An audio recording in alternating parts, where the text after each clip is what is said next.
한국은 외국인에게 환대와 개방을 강조하고 일본은 이중 가격제와 세금을 강화하고 있다는데요. 이런 차이는 왜 생긴 걸까요?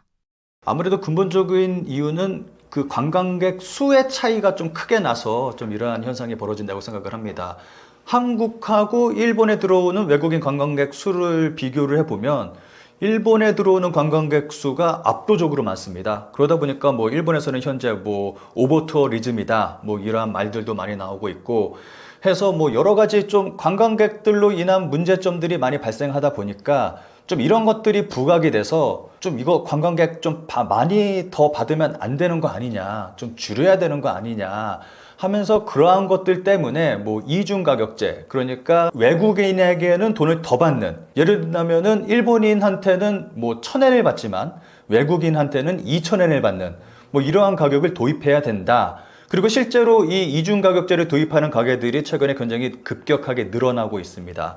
그리고 그 뭐 나중에 좀 말씀을 드리겠지만 어느 테마파크, 새로 생긴 테마파크에서는 아예 처음부터 외국인 가격을 따로 책정을 해서 더 비싸게 책정을 해서 오픈하는 그러한 일도 발생을 했습니다.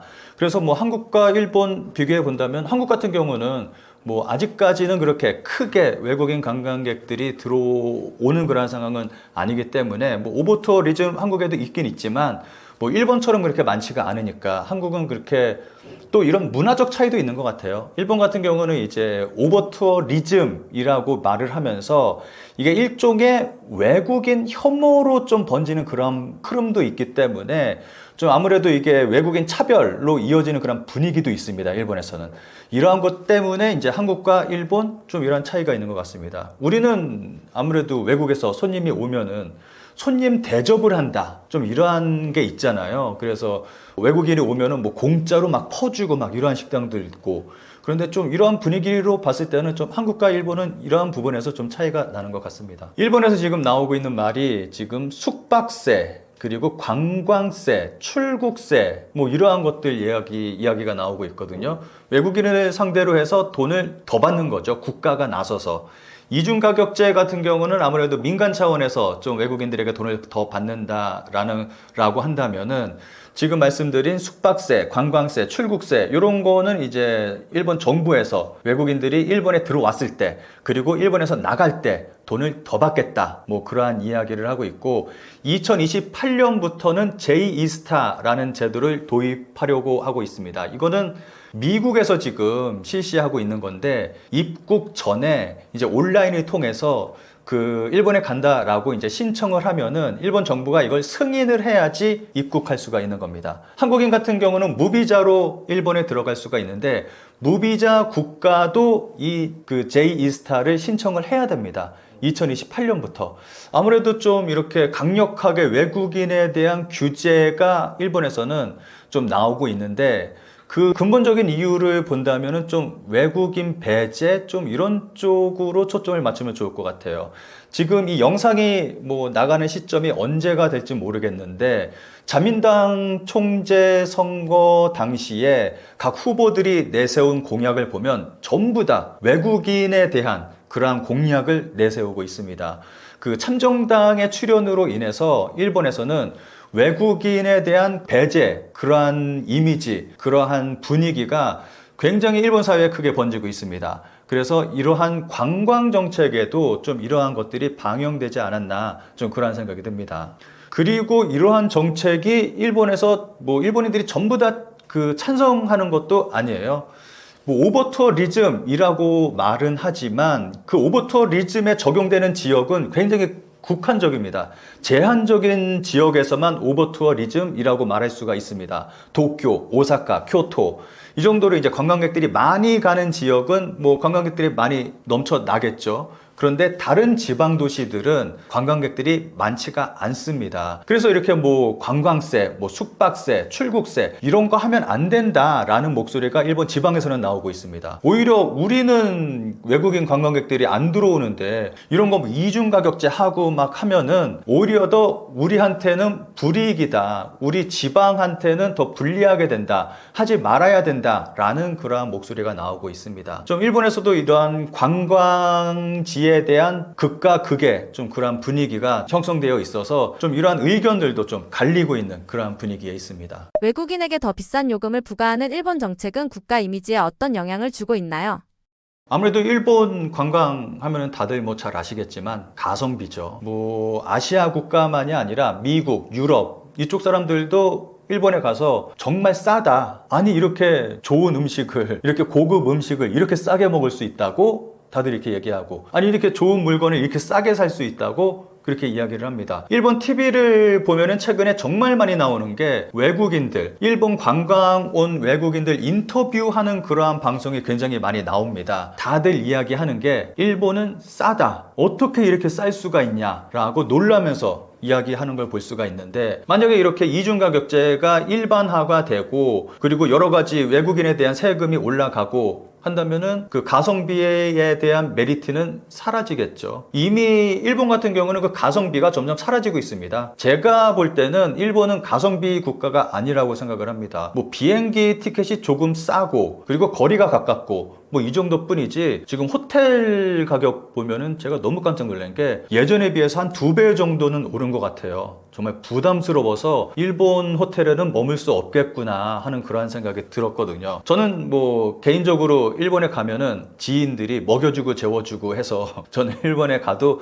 돈 쓸 일이 없긴 하지만 다른 지역에서 좀 묵을 일이 있으면은 좀 부담이 되더라고요. 너무 비싸니까. 좀 이렇게 일본의 가성비에 대한 메리트가 점점 사라지고 있는 것 같습니다. 이렇게 된다면은 외국인들에게 일본이라는 나라는 좀 외면받게 되는 그러한 상황이 되겠죠. 그리고 일본이라는 나라가 이중가격제 뭐 이런 것들이 이제 일반화가 된다면은 아무래도 일본이라는 나라 자체가 동남아 같은 그러한 이미지가 좀 씌워지겠죠. 뭐 다들 아시다시피 동남아에 가면은 이중가격제 흔하게 하고 있잖아요. 이제 일본이 그러한 걸 하고 있으니까 일본 일부 전문가들은 그러한 것을 우려하고 있습니다. 이중가격제 같은 거 하지 말아야 된다. 만약에 이걸 하게 되면은 후진국이라는 이미지가 일본에 박히게 된다. 동남아 같은 이미지가 일본에 박히게 된다라고 이야기하는 사람도 있습니다.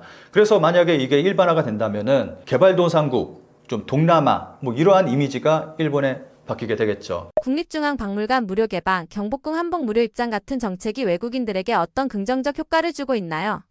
국립중앙박물관 같은 경우는 무료화 이후에 관람객이 굉장히 많이 증가했습니다. 이것은 어떻게 보면은 그 문화적인 복지라고 말할 수가 있는 거잖아요.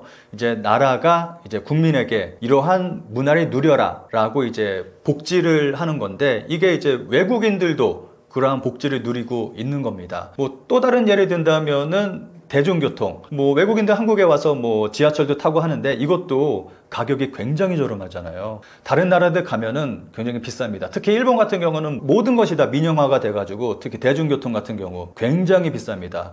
그리고 뭐 도쿄 같은 대도시 같은 경우는 뭐 난개발이 이루어져서 정말 엉망진창으로 지하철 노선이 만들어져 있고 그리고 태국만 가더라도 태국 지하철 전철을 보면 한국보다 비쌉니다. 태국이. 그만큼 한국은 이러한 교통 복지 쪽에서도 잘 되어 있는데 외국인들이 한국에 와서 이러한 복지를 누리게 되는 거죠. 그러면서 이제 박물관도 이제 외국인들이 많이 찾게 되는 거고 그리고 한류의 그 어떤 버프를 받아서 요즘 크게 인기를 끌고 있죠. 좀 그러한 상황에서 긍정적인 그러한 효과를 내고 있다고 생각을 합니다. 그리고 경복궁 같은 경우는 한복을 입으면 무료 입장입니다. 근데 경복궁 입장료가 굉장히 저렴합니다. 3,000원인가 그렇거든요. 이거 뭐 아무렇지도 않은 돈인데 한복을 입으면 무료 입장 요 정책이 저는 정말 그 좋은 아이디어라고 생각합니다. 이 정책 하나로 인해서 경복궁 근처에 한복 대여점이 쫙 생겨나고 그리고 외국인들이 한복을 모두 차려입고 경복궁을 입장하게 됩니다. 제 지인, 외국인 지인들도 꼭 한국에 오면은 그렇게 거기서 한복을 대여해서 입고 경복궁에 들어가고 싶어 합니다. 그만큼 이러한 분위기가 정책 하나로 분위기가 형성이 됐기 때문에 이 정책은 사람들이 스스로가 이제 전통이 돼서 그 전통 속에 스며들어서 체험할 수 있는 그러한 좋은 정책이라고 생각을 합니다. 국립중앙박물관이 아시아 1위 세계 8위 관람객 순위를 기록했다고 하는데요. 이렇게 주목받는 이유는 무엇인가요? 아무래도 뭐 K컬처의 영향이 가장 크다고 생각을 합니다. 한류가 잘 나가다 보니까 뭐 사극 같은 것도 외국에서 크게 인기를 끌고 있고 하다 보니까 뭐 그러한 영향으로 이제 박물관까지 사람들이 뭐 찾아오는 그러한 경향으로 이어지고 있다고 생각합니다. 그리고 최근에는 캐대언 뭐 다들 잘 아시다시피 캐대언이 초대박이 터지면서 정말 이제는 한국 관광에 있어서 좀 필수 코스가 돼버렸습니다. 국립중앙박물관이 정말 필수 코스가 됐을 정도로 정말 외국인들에게 크게 인기를 끌고 있고, 그리고 굿즈 같은 것도 그래서 굉장히 잘 만들어 놨어요. 손이 갑니다. 그러한 것들도 굉장히 인기리에 잘 팔리고 있고, 아무래도 한류의 영향이 가장 크죠. 이러한 부분을 보면은. 그리고 이것 외에도 한국 박물관이 굉장히 잘 만들어져 있습니다. 다른 외국하고 비교해 보면은 정말 괜찮은 박물관들이 굉장히 많습니다. 뭐 한글 박물관이라든가 전쟁 기념관 뭐 이러한 것들 보면은 정말 잘 만들어졌어요. 그래서 외국인들이 보고 놀랍니다. 이러한 것들이 무료라고 하면서 깜짝 놀랍니다. 그래서 어떻게 보면 한국 같은 경우는 제 생각에는 박물관 선진국이라고도 말할 수 있다고 생각을 합니다. 가까운 일본이나 뭐 이런 나라들 가보면은 박물관의 어떤 시설, 뭐 수준, 뭐 이런 것들이 좀 많이 떨어진다는 것을 느낄 수가 있거든요. 그런데 한국은 정말 잘 해놨습니다. 이거는 우리나라가 자부심을 좀 느껴도 좋을 것 같습니다. 심지어 일본에서는 그 한류의 영향이 점점 커지면서 한국 역사에 관심을 가지는 분들도 크게 늘어나고 있습니다. 그 일본 서점에 가면은 한국 역사 드라마로 배우는 한국 역사 이러한 책이 있을 정도예요. 그러니까 사극을 시대별로 나누어 놓고 연도별 그 시간 순으로 나열해 놓고 그 사극에 등장하는 주인공을 중심으로 해서 한국의 역사를 설명하는, 한국의 역사를 배우는 그러한 책들도 있을 정도입니다. 그러니까 일본에서는 한류에 빠져서 한국의 역사를 배우고자 하는 사람들이 굉장히 많이 있습니다. 그리고 이러한 책들까지 나오고 있을 정도고, 그러다 보니까 한국의 박물관도 인기를 끄는 건 당연한 현상이라고 생각을 합니다. 일본 박물관은 위기설이 돌고 야스쿠니 신사는 전범기 굿즈와 전쟁 무기를 전시한다는데요. 이런 현실은 국제사회에 어떤 메시지를 주고 있나요?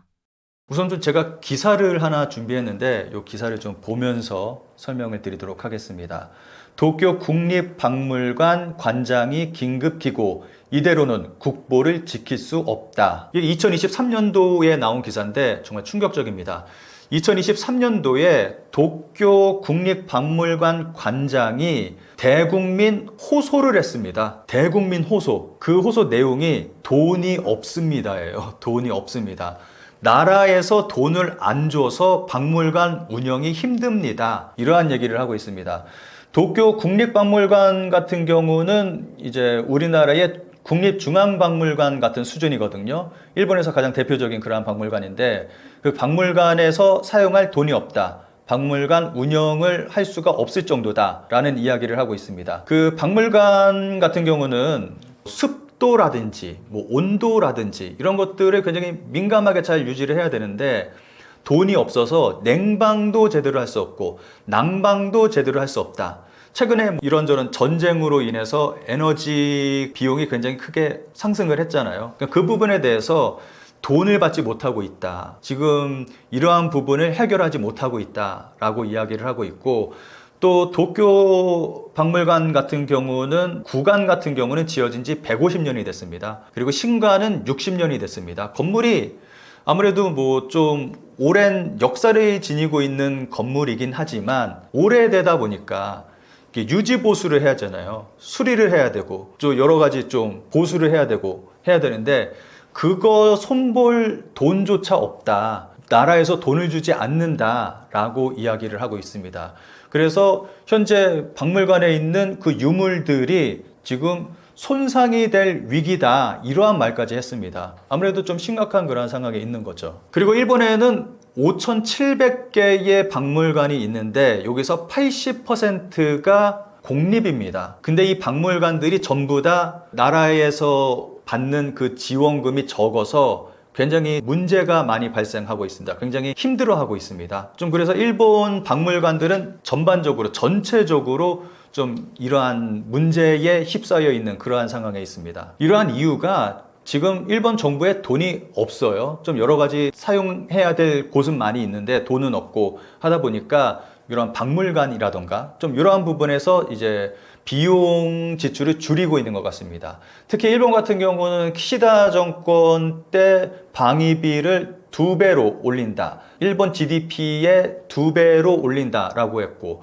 최근에는 미국에서는 이제 뭐 일본 GDP의 3배까지 올려라. 그리고 그 이후에는 5배까지 올려라. 그런 압박까지 들어와서 좀 방위비 올리기에 좀 힘을 쓰고 있어서 좀 여러 가지 분야에서 사용될 돈을 방위비로 끌어다 쓰는 그러한 일이 벌어지고 있거든요.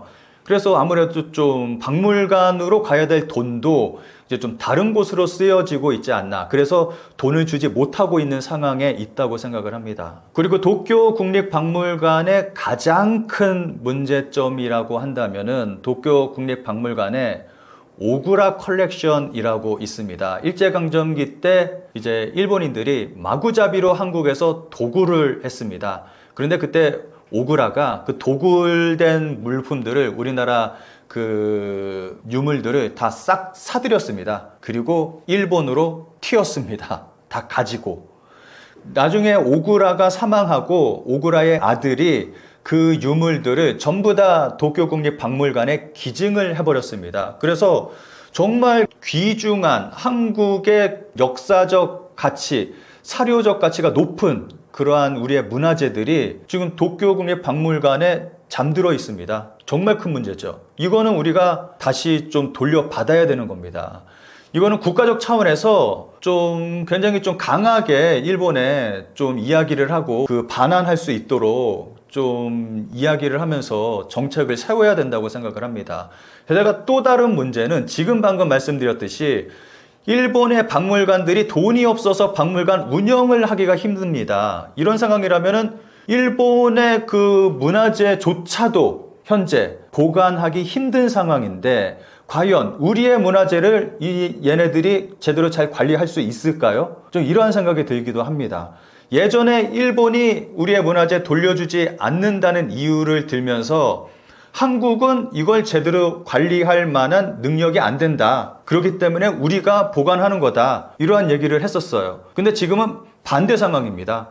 지금 일본은 그러한 문화재를 제대로 보관할 만한 능력이 안 됩니다. 이거 우리가 돌려받아야 됩니다. 이거는 정말 심각한 문제라고 생각을 합니다. 야스쿠니 신사에 가면은 그 바로 옆에 유치관이라고 있습니다. 요거는 영상을 보시면서 제가 설명을 드리는 게 좋을 것 같습니다. 제가 직접 찍은 영상입니다. 이 유치관에 들어가자마자 보이는 게 제로센입니다. 이 제로센이 정말 거대하게 이 유치관 안을 차지하고 있습니다. 근데 이게 전쟁에 대한 반성 뭐 이러한 것들 때문에 이걸 전시해 놓은 게 아니라 예전에 우리가 이러한 걸 만들었다 라면서 일종의 자랑스러워하는 거예요. 이 제로센 말고도 다른 좀 황당한 그러한 무기들도 좀 전시를 해놨는데 이게 다 우리가 예전에 이러한 걸 했었다.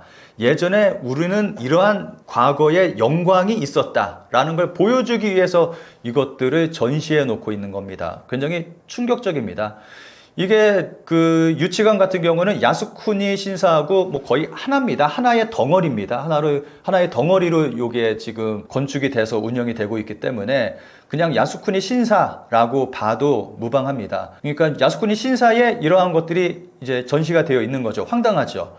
그리고 굿즈를 팔고 있는데 보시면은 영상을 보시면은 당시 태평양 전쟁 당시에 일본군이 사용했던 전투 식량부터 시작을 해서 뭐 통조림, 사탕, 그리고 또 뭐 문구류, 아이들 장난감 뭐 이런 것들을 팔고 있는데 거의 대부분의 제품들에 전범기가 박혀 있습니다. 정말 자랑스럽게 전범기를 박아놓고 이러한 것들을 판매하고 있습니다. 이것들을 보고 과연 외국인들이 즐거운 마음으로 여기 관람할 수 있을까요? 이런 거 보면은 한국 박물관하고 정말 크게 차이가 나죠. 한국 박물관 캐대언 효과로 정말 좋은 문화를 설파했잖아요. 그래서 외국인들이 한국에 이제 박물관에 가보고 싶다 하면서 오는 거고, 일본 같은 경우는 일본인이 운영하고 있는 박물관에 외국인이 가서 딱 갔는데 이건 뭐야? 전쟁 범죄 박물관이네 하면서 이제 놀랄 수가 있는 거죠. 그리고 최근에는 캐대언에 나오는 호랑이, 를 찾아보다가 이제 어느 해외 유명 인플루언서가 알고 봤더니 일본인이 한국의 호랑이를 다 죽여버렸네, 전부 다 없애버렸네 라는 걸 알게 되면서 또 그 영상을 만들어서 해외에서 크게 또 그 이슈가 됐던 그러한 일이 있었습니다. 이거는 정말 반대죠. 정말 반대되는 일본과 한국 그러한 모습이라고 생각합니다. 일본에는 아직도 한국 문화재가 많이 남아있다고 하는데요. 일본 정부의 문화재 반환 정책은 어떻게 평가할 수 있을까요? 이거는 뭐 다들 잘 아신다고 생각합니다. 뭐 특별하게 뭐 이야기할 부분이 없다고 생각합니다. 일본은 이렇게 줄 마음이 없는 것 같아요. 아무래도 안 줄 거라고 생각합니다. 또 다른 예를 들어 본다면은 프랑스 예를 들 수가 있습니다. 프랑스가 외교장각 그 도서들을 전부 다 가져갔다가 다시 우리가 돌려받으려고 했는데 프랑스 내에서 그 반발이 너무 심하다 보니까 결국에는 이게 대여 형식으로 한국에 돌아와서 대여하는 형식으로 한국이 지금 가지고 있잖아요. 말이 안 되는 일이잖아요. 그 일본도 주지 않을 겁니다. 아무래도 뭐 프랑스, 영국, 일본 이러한 나라들 박물관 가면은 대체로 그 약탈 문화재가 주류를 이루고 있다 보니까 좀 문제가 크죠. 일본도 그 쉽게 돌려주지는 않을 겁니다. 정말 특별한 무언가가 있지 않는 한은 돌려받지 못할 거라고 생각합니다. 이에 대해 일본 정부와 시민들은 어떤 반응을 보이고 있나요?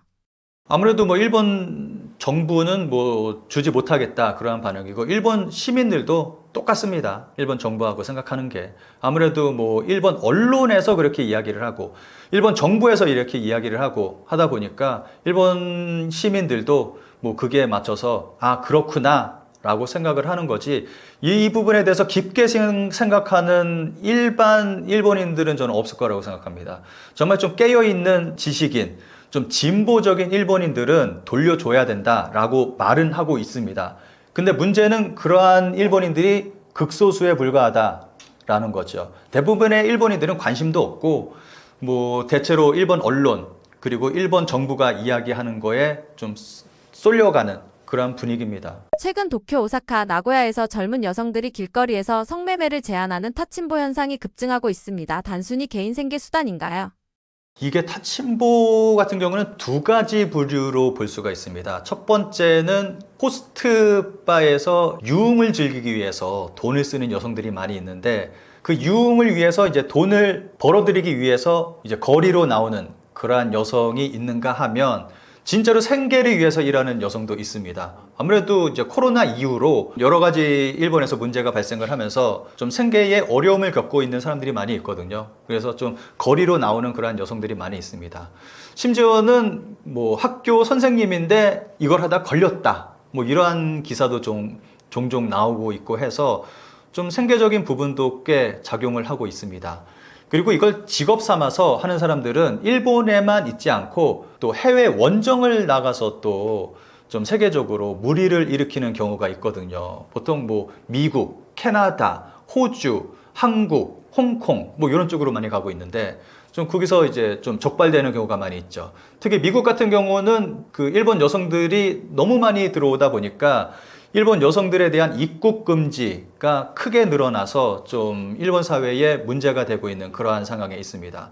그리고 한국에서도 또 그 열대 소녀들 해가지고 또 이게 적발이 돼서 경찰에 걸려서 한국만이 아니라 일본에서도 정말 크게 좀 논란이 됐던 적이 있었고 그리고 홍콩에서도 종종 뉴스가 나오는데 AV 배우가 홍콩에서 이제 활동을 하다가 경찰에 적발됐다 뭐 이런 뉴스가 또 종종 나오고 있습니다. 일본 청년들이 범죄의 길로 내몰리고 있는 중인데요. 일본 정부와 사회는 왜 이들을 보호하지 못하고 있는 걸까요? 토요코 키즈 같은 경우는 그 친구들이 모이는 그 광장이 있는데 지금은 그 광장을 폐쇄했습니다. 들어가지 못하게.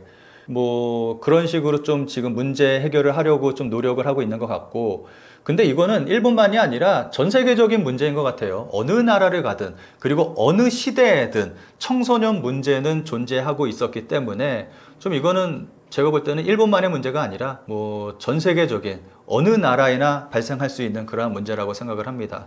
이건 그래서 뭐 각자의 나라가 그 각자의 나라의 상황에 맞게끔 좀 청소년에 대한 좀 정책을 세우고 그리고 시민단체들의 뭐 적극적인 활동 뭐 이런 게 좀 필요하다고 생각을 합니다. 화류계 여성들을 직업적이라고 한다면 타침보는 돈이 필요해서 아르바이트를 하는 것과 차이가 있습니다. 이들은 주로 어디에 돈이 필요해서 이렇게 위험한 아르바이트를 하는 건가요?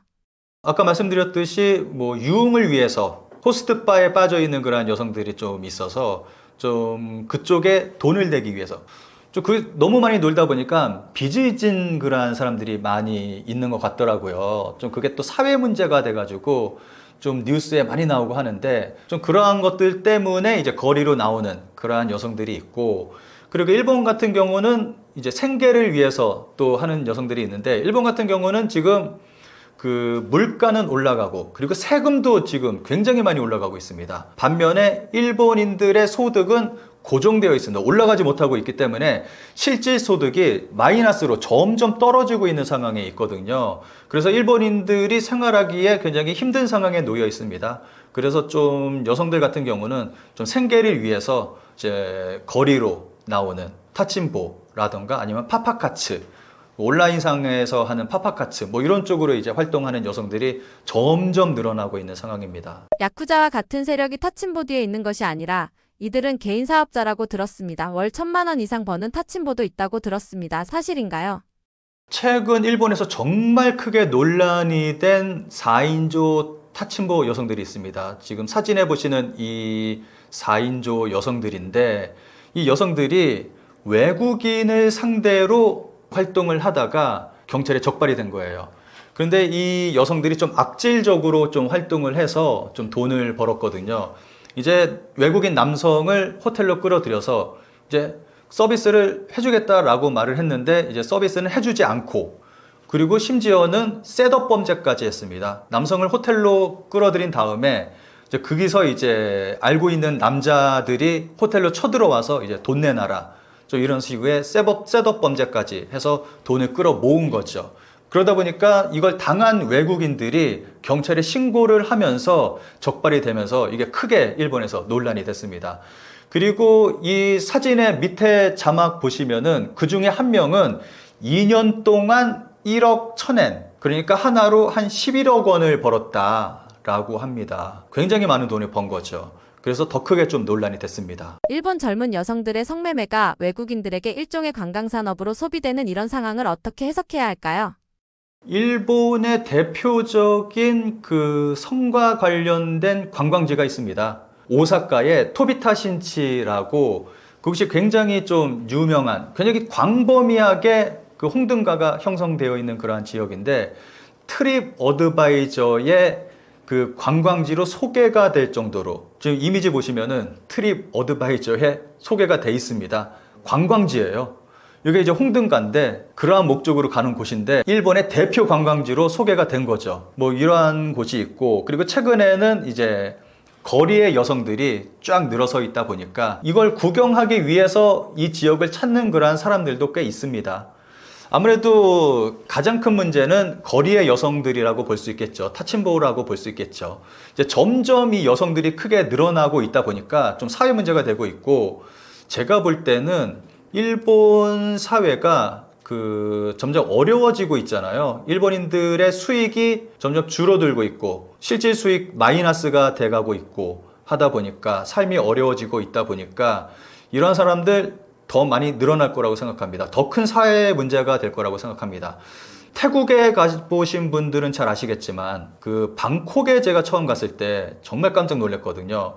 방콕 시내에 저녁에 나갔는데 거리의 여성들이 너무 많이 쫙 서 있는 거 보고 정말 컬처 쇼크를 받은 적이 있었습니다. 제가 볼 때는 정말 일본이 앞으로 크게 경제 발전을 하지 않는 이상, 다시 도약하지 않는 이상은 일본은 그 태국과 같은 분위기가 될 거라고 생각을 합니다. 일본이 경제적인 문제를 넘어서서 치안과 사회 안전망에도 문제가 생긴 걸까요? 이런 문제들은 뭐 구조적인 문제, 뭐 사회 안전망의 붕괴라고는 생각하지 않습니다. 전 단지 소득 감소에 의한 현상이라고 생각합니다. 단지 경제적인 문제. 아무래도 경제적으로 어렵게 되면, 소득이 감소하게 되면 그 범죄율이 올라가는 거는 뭐 당연한 거잖아요. 아무래도 좀 예를 든다면은 뭐 남미 쪽이나 그리고 일부 뭐 동남아 국가라던가 보면은 좀 범죄율이 좀 높잖아요. 그리고 외국인 상대로 하는 그런 범죄들도 많이 있고 하다 보니까 좀 일본도 좀 그런 쪽으로 흘러가는 경향이 있는 것 같습니다, 현재. 소득이 줄어들고 살기가 힘들다 보니까 일본인들이 마음의 여유도 사라지고 그리고 힘들게 살다 보니까 좀 안 좋은 쪽으로 흘러가고 그러한 분위기가 좀 형성되고 있는 것 같습니다. 일본의 박물관에 대해서 말씀을 드렸는데 일본 박물관에 우리의 문화재가 굉장히 많은 문화재가 잠들어 있습니다. 이 부분은 우리가 잊지 말아야 할 부분이라고 생각을 합니다. 우리가 되찾아야 할 그러한 문화재이기 때문에 우리가 잊지 말고 계속해서 반복해서 언급을 해야 될 그러한 부분이라고 생각합니다.